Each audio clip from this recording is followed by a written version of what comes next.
헬로 에브리원, 여러분 반가워요. 전학인 교수입니다. 자, 오늘은 13번째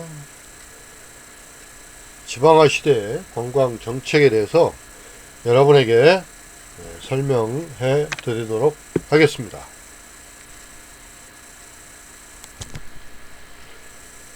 먼저 글로벌 시대, 요즘 21세기 우리가 살고 있는 시대를 글로벌 시대라고, 국제화 시대에 글로벌라이제이션 이렇게 얘기도 합니다만, 글로벌 시대의 관광정책, 그 다음에 관광환경. 자, 또한 현대사회를 제4차 산업혁명 시대다, 이렇게까지 얘기들을 또 하고 있습니다. 자, 제4차 산업혁명 시대에 국제환경은 어떻게 변화되고 있는지 한번 살펴봅니다. 자, 21세기는 정치적으로는 민주주의가 더욱더 공고화되고 내실화되는 그런 시대, 그리고 민주주의가 더욱더 적정화되는 그런 시대다. 우리가 세계적인 그런 그 사실 상황을 보더라도 아무래도 사회주의 또는 공산주의 같은 그런 시대 사조보다는 지금은 이제 대부분의 나라들이 민주주의를 채택을 하고 있는 그런 민주주의가 대세인 그런 시대라고 말할 수 있겠습니다. 경제적으로는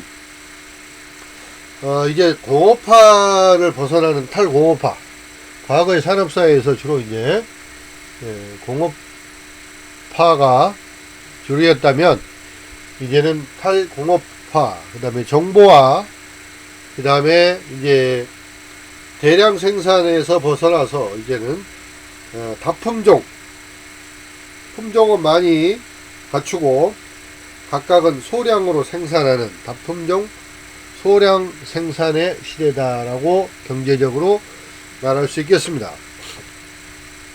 또한 사회적으로는 도시를 벗어나는 대부분이 도시화가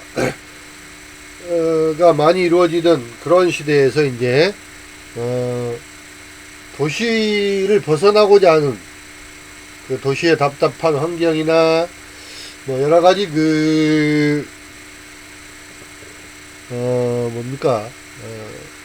어떤 우리의 인간의 건강이나 이런 분야에 있어서는 상당히 좋지 못한 환경이죠. 그래서 도시를 많이 벗어나고자 하는 그런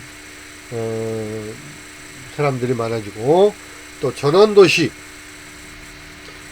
이거는 이제 환경과 이런 것들을 통해서 도시가 이제 쾌적하고 또 환경적으로도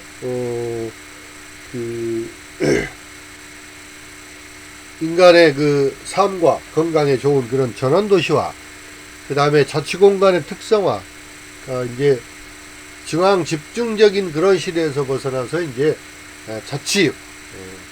지방자치 시대, 또 자치 스스로 하는 그런 스스로 다스리는 게 자치죠.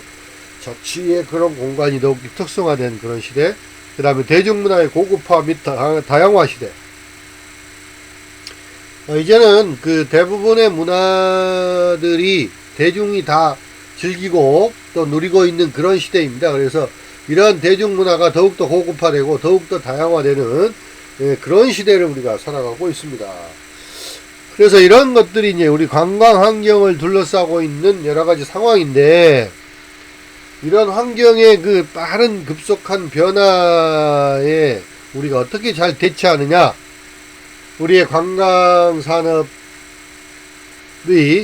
그 경쟁력을 확보하고 국제 관광의 이상을 더욱더 드높이는, 정립하는데 더욱더 이제 노력해야 될 필요가 있다. 이러한 상황이라고 말씀드릴 수 있겠습니다. 자, 우리가 살고 있는 제4차 산업혁명 시대는 무한경쟁 시대입니다. 누구나 경쟁의 상대가 될 수 있고, 누구나 어떤 분야든 경쟁이 가능한 그런 무한 경쟁의 시대다라고 말할 수 있고요. 그 다음에 글로벌화 시장이다. 이제 시장이 전 세계 시장이 다 개방이 돼서 글로벌화 되어 있는 그런 그 시장의 형태를 우리가 볼 수가 있습니다. 그 다음에 이제 기업 경영이 글로벌화 되어 있습니다. 이 말은 무슨 얘기냐면 이제는 다국적 기업이라든지 또는 그런 국제적인 기업들이 한 나라에 그 사무소를 두고 있는 그런 기업이 아니라 전 세계 시장을 대상으로 하는 그런 글로벌화된 그런 그 다국적 기업들이 많아졌다, 이렇게 볼 수가 있겠습니다. 자, 그럼 국내 관광 환경에 대한 전망을 한번 보면 현재 이제 세계는 20세기의 그 냉전 시대, 그 사회주의와 민주주의 국가 간의 미소를 대표하는 그런 냉전 시대를 이제 끝내고 이제는 서로 그 다국적화 또는 글로벌화된 그런 시대이기 때문에 이제는 그 내영전의 시대에는 종식이 되었습니다. 그리고 이제 인구가 지속적으로 많이 증가를 했기 때문에 여기에 따르는 그 제3세계의 문제, 그 제3세계는 뭐 민주주의도 아니고 공산사회주의도 아닌 그런 그 중립국가 일 수도 있고 또는 선진국과 뭐 후진국 뭐 그런 사이에 있는 그런 그 제3세계 국가들, 그러니까 뭐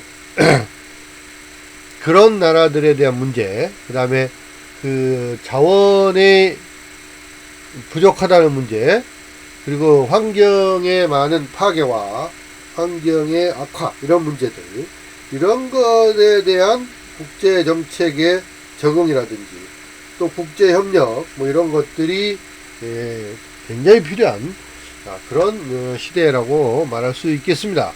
따라서 이제 국가의 선택적인 그런 미래를 구축하기 위해서는 이러한 국제적인 그 상황이나 그 트렌드나 맥락을 잘 파악해서 국가의 그 장기적인 발전을 정책적으로 정부가 수립하는 것이 대단히 중요한데, 관광 또한 마찬가지죠. 이런 그 급변하는 환경, 국제 환경 속에서 우리의 관광 산업이 어떻게 경쟁력을 갖추고 세계 시장에서 살아남을 수 있는가, 더욱더 발전할 수 있는가, 이런 것들이 민간과 또한 그 정부가 같이 고민하고 또 머리를 맞대서 아이디어를 또 짜내는 그런 것들이 굉장히 필요하다 말씀드릴 수 있습니다.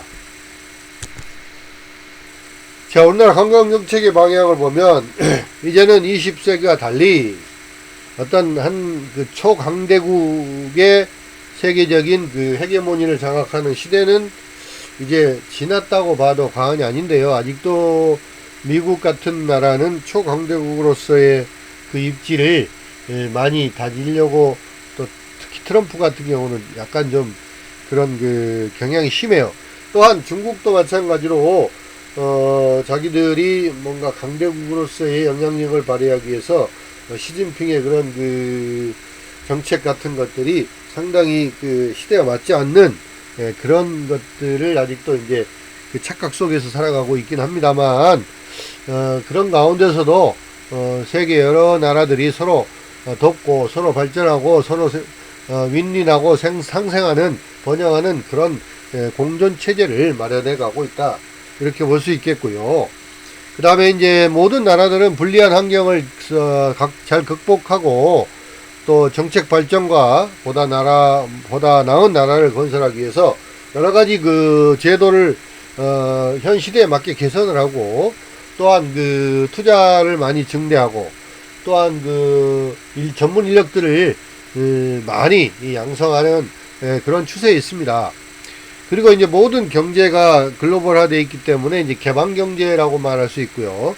또 무역은 전부 이제 자유경쟁체제, 자유무역체제를 채택하고 있는 현재 무역 시스템으로 WTO 세계무역기구에서 이제 이런 것들을 주관을 하고 있습니다. 그래서 이제 이런 것들을 서로 교류를 통해서 세계적으로 똑같이 평준화하고 또 여러가지 그 생산물이나 제조물 같은 것들도 서로 나누고 재분배하는 그런 하나의 큰 거대한 공동체로서 지구촌이 세계가 이렇게 발전하고 있다고 말씀드릴 수 있습니다. 따라서 모든 나라들은 환경을 예상해서 슬기롭게 거기 환경에 대처하고 또 미래에 보다 나은 발전을 위해서 도전하고 또 전략과 정책을 수립하고 또 선진국은 이런 연구들을 벌써 많이 진행을 해서 장기 계획과 또 전략들을 수립해 나가고 있고요. 개발도상국이나 후진국들도 여기에 따라서 많은 노력들을 지금 쏟아내고 있는 그런 실정이기도 합니다. 자, 그럼 관광정책 추진에 제도적인 장치가 필요한데요. 관광정책은 합법적이고 공공적으로 추진을 해야 합니다. 법에 어긋나서도 안 되고 공공의 이익을 위해서 공공성을 가져야 된다는 거고, 그 다음에 이런 관광정책이 활성화되기 위해서는 이 관광 관련해서 법과 제도의 그런 확립과 개선 이런 것들이 계속적으로 이루어져야 합니다.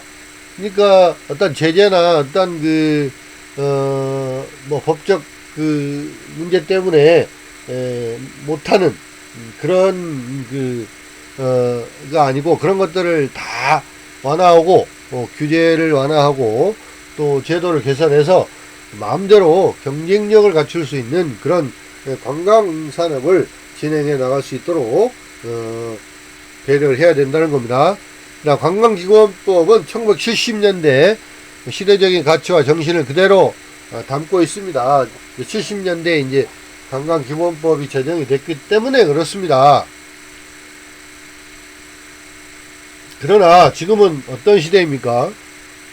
우리가 살고 있는 시대는 이미 21세기 글로벌화 국제화 시대, 정보화 시대 아닙니까? 이런 시대에 맞는 그런 제도, 법 이런 것들을 빨리 개선해 줘야 합니다. 그 다음에 관광정책 이념이나 목표, 추진 방향이나 또 추진 방법, 지원 조치 같은 것들에 대해서 추진 체계를 적절히 구축해서 어떤 관할 부서나 관할 부처 같은 데서 공공기관에서 이런 것들을 제대로 제때 타이밍에 맞게 지원해 주는 것이 대단히 중요한 관광정책이라고 말할 수 있겠습니다.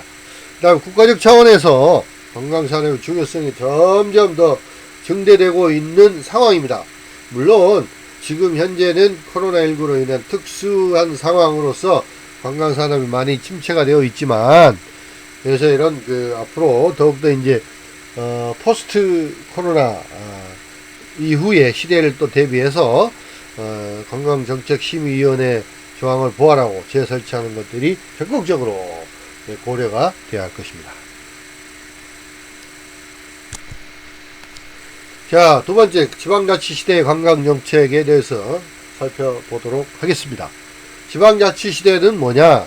그 개념을 보면 첫 번째, 지역 내 행정사무를 자신의 책임과 권능으로 처리한, 그러니까 자치적으로 모든 행정 업무를 책임 있게 처리해야 된다는 거죠. 그러니까 중앙정부의 간섭을 받지 않고 지방자치단체가 스스로 업무를 처리할 수 있는 그런 것들을 지방자치라고 말하죠. 주민들이 또한 부담하는 조세, 세금이죠. 세금 중에서 지방세를 중심으로 해서 예산을 많이 확보하는 것도 또한 지방자치에 가깝습니다. 그런데 문제는 지금 우리가 내고 있는 세금은 두 가지인데, 하나는 국세가 있고 그 다음에 지방세가 있어요. 근데 우리가 대부분 세무서에다 내는 세금은 국세입니다. 지방 정부에 들어가는 세금이고, 구청에 내는 거 또는 뭐 시청에 내는 세금이 바로 이제 지방세인데, 그 지방세의 그 포션이 비율이 굉장히 작아요. 그래서 지방 지원으로 활용하는데 굉장히 많이 부족합니다. 그래서 더욱더 이 재원을 많이 확보해야지 이 지방자치가 이루어지는 거예요. 중앙정부의 간섭을 받지 않고 돈이 있어야지 스스로 자립해서 업무를 처리할 수 있다는 거죠. 그 다음에 주민이 선정한 기관을 통해서 주민의 의사에 따라 집행하고 실현하는 것이 좋습니다. 그러니까 지역 주민들의 그 의사에 의해서 이루어지는 것이 바로 자치라는 거죠. 그 다음에 지방자치는 지방정부의 지원이나 또는 지도, 격려, 그 다음에 주민의 적극적 참여, 그 다음에 지역사회의 경제, 환경적 여건에 맞는 행정을 수행을 해야 하기 때문에 행정의 능률성을 더욱더 높여야 된다는 거죠. 지방정부나 지방주민들에 의해서 스스로 자치를 해 나가는 것이 바로 능률성 향상에도 도움이 된다, 이렇게 말씀드릴 수 있습니다. 자, 지방자치와 민주주의입니다. 지방자치는 참여를 굉장히 중요시합니다. 파티시페이션인데요. 즉 많은 사람들이 참여해야 돼요. 그러니까 지방의 모든 일은 정책이나 뭐 사업 이런 일에 많은 주민들이 참여하는 게 좋아요. 그래서 많은 사람들이 의견을 서로 이렇게 합의하고 또 의사결정을 하고 해서 정책을 추진하는 게 가장 바람직한 겁니다. 그래서 참여적 민주주의의 실천이 굉장히 중요한 정치 형태다. 그래서 대부분의 국가의 정치 이념은 바로 이 참여적 민주주의를 채택을 하고 있습니다. 또한 지방자치는 통치 권력의 수직적 분권으로 정치 안정의 기틀을 또 마련해야 합니다. 수직적 분권은 뭐냐면, 자, 수직은 상하죠. 상하의 권력을 서로 나눠 가져야 된다는 거예요. 예. 위에 대통령이 모든 권한을 다 가지고 있으면 밑에서 할 일이 없어요. 그리고 대통령이 너무나 일이 많아요. 그리고 너무 권력을 휘두르게 돼요.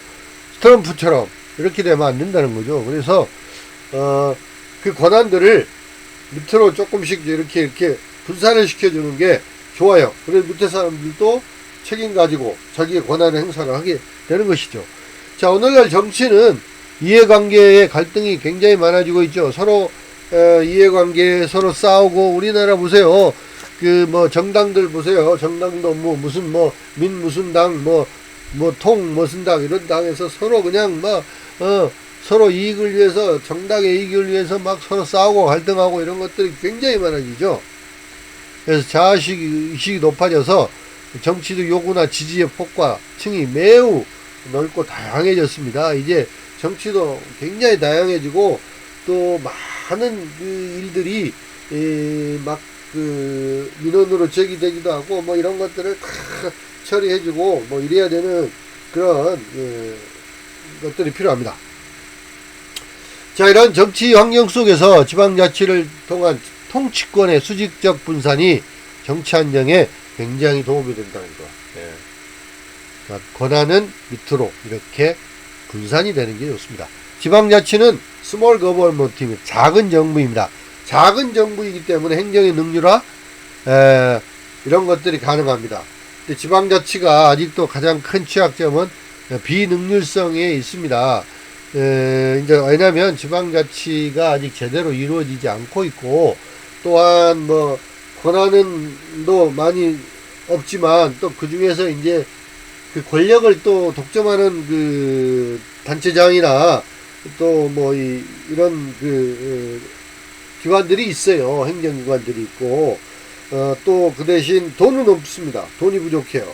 그래서 제대로 능률적으로 일을 행사하지 못하는 그런 경우들이 굉장히 많아요. 그래서 지방 그 관광 정책 중에서도 각 지역마다 축제들을 많이 하고 있는데요. 이 축제들이 대부분 그 지역이나 또는 뭐 그 지방자치단체장을 홍보하는데 그냥 사용되는 그들만의 리그가 되는 경우가 많아요. 그래서 적자를 면치 못하는 축제들이 대부분입니다. 또 지방화 시대에 무성장, 무공해, 자연보호 이런 이념과 가치를 가장 실현할 수 있는 통치체제가 바로 지방자치제라고 말씀을 드릴 수가 있습니다. 예. 그다음에 지방자치시대의 이제 관광정책은 과연 어떻게 이루어지고 있는가, 이걸 한번 말씀을 드리겠습니다. 관광산업은 그 지역의 경제 또는 경기를 더욱더 활성화시키고 발전시킬 수 있는 아주 좋은 산업이에요. 그리고 지역경제 발전의 수단으로 이 관광개발에 대한 관심이나 또 투자 같은 것들이 많이 지금은 이루어지고 있습니다. 관광이 대세다, 이렇게 말씀드릴 수 있겠습니다. 또 각 그 지역 특성에 맞는 지역 단위 관광 진흥 기본 계획을 수립하고 또 그 계획대로 집행하고, 그런 지방자치단체의 노력이 더욱더 강화되고 더욱더 필요한 시기입니다. 지역문화나 또 주체성의 재발견이라든지 또 지역문화와 지역 특성의 관광자원을 위한 그런 그 노력, 관광 자원개발, 뭐 이런 노력들이 활발히 이루어져야 하겠습니다. 그 다음에 지방자치단체의 부족한 그 예산, 재정 능력을 또 늘리기 위해서, 확충하기 위해서 관광에서 많은 그런 기여를 해야 된다는 거죠. 관광산업을 더욱더 개발하고 발전시키고, 또 관광 관련해 또 세제도 필요한 경우에는 도입을 해서 지방자치단체의 예산에 많은 도움을 받을 수도 있습니다.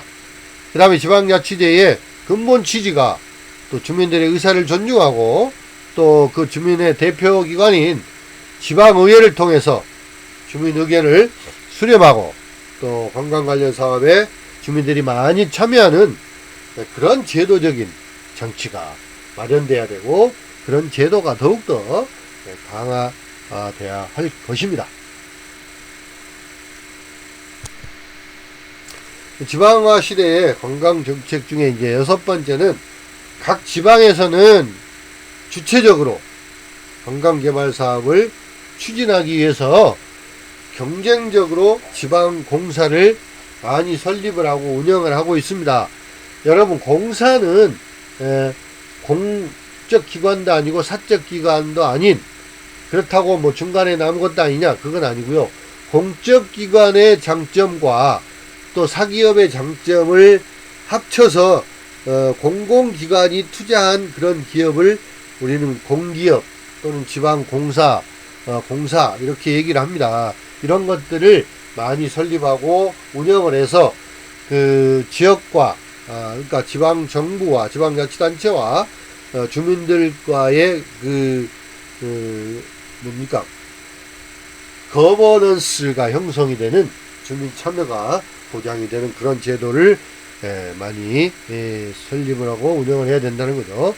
그 다음에 지방자치단체와 관광공사 간의 역할 배분에 관한 논란이 증대될 경우에 관광공사의 기능에 대한 재검토를 요구를 해야 합니다. 그러니까 지방자치단체에서 추구하려고 하는 그런 역할과, 그 다음에 이제 관광공사는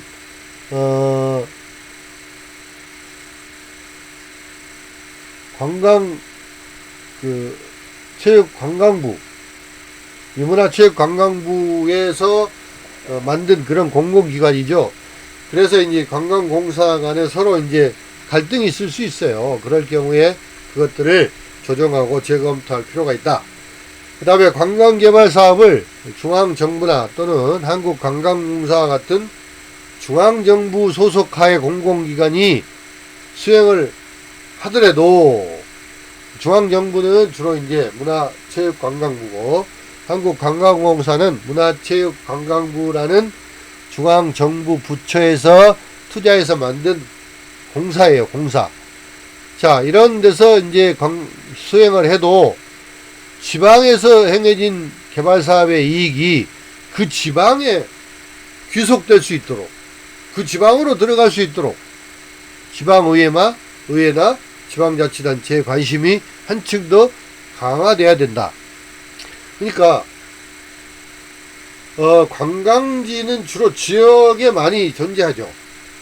각 지방마다, 각 지방자치단체마다 관광지 같은 관광자원이 많이 있어요. 근데 그런 관광지에 대한 그 사업이나 뭐 정책을 중앙정부, 문화체육관광부가 수립을 해서 시행할 수도 있고, 또 문화체육관광부가 만든 한국관광공사에서도 할 수가 있습니다. 하지만 이런 걸 함으로써 그 나타나는 여러 가지 사업 이익이나 뭐 그 소득 소득 같은 것들이 그 지역 주민이나 그 지방 정부의 귀속이 될 수 있도록 하는 것이 더욱 그 바람직하다는 것입니다. 그 다음에 지역의 자립 경제 정책이 지역 이기주의로 많이 변화되고 있어요. 이것도 아주 나쁜 태도라고 볼 수 있습니다. 그 지방마다 다 그 자기 지역 이기주의가 많이 나타나고 있어요. 자기들만 그냥 이익을 많이 취하기 위해서. 그래서 그런 걸로 인해서 외부로부터의 자본 유입에 대해서 또 거부감을 갖고, 또 자기들만의 그 경제를 폐쇄화하는 폐쇄 경제를 형성할 그럴 우려도 있기 때문에 이거는 좀 조심해야 될 그럴 필요가 있습니다. 자, 여러분, 이제 지방화 시대, 글로벌화 시대에서 우리가 지금 21세기를 살고 있는데요. 뭐 뭐니 해도 내가 항상 주장하는 거는 관광이 대세다, 이런 말을 자주 합니다. 관광 사업이 곧 국가 기반 산업이 될 것이고, 또 이것이 바로 이제 국가 정책의 기본이 되고, 또 이런 관광 수익으로 인해서 지방 경제에 도움이 되고 국가 경제에도 또 도움이 되는 그런 관광 그 시대가 우리에게 도래해 왔습니다. 그래서 이제 정책적으로도 이런 관광 산업을 더욱더 발전 육성시키기 위해서 많은 제도적, 법적 개선을 해야 되고, 또 그 규제도 완화하고, 또 많은 그 지원과 또 국가와 또 지방 정부와 또 주민 간에 서로 참여하고 협조하는 그런 관광 정책을 많이 개발하고, 그런 것들을 집행하고 하는 것이 보다 바람직한 앞으로 미래의 관광 정책이라고 저는 강조하고 싶습니다. 여러분, 이제 기말고사가 얼마 남지 않았습니다. 기말고사는 온라인으로 할 계획이고요. 그 다음에 범위는 중간고사 문제 과제 제출한 이후의 범위부터 다음 주 강의까지 해서 온라인으로 기말시험을 치르도록 하겠습니다. 여러분 잘 준비하시고 성실히 임하시기 바랍니다. 자, 오늘 강의를 마치겠습니다. 바이.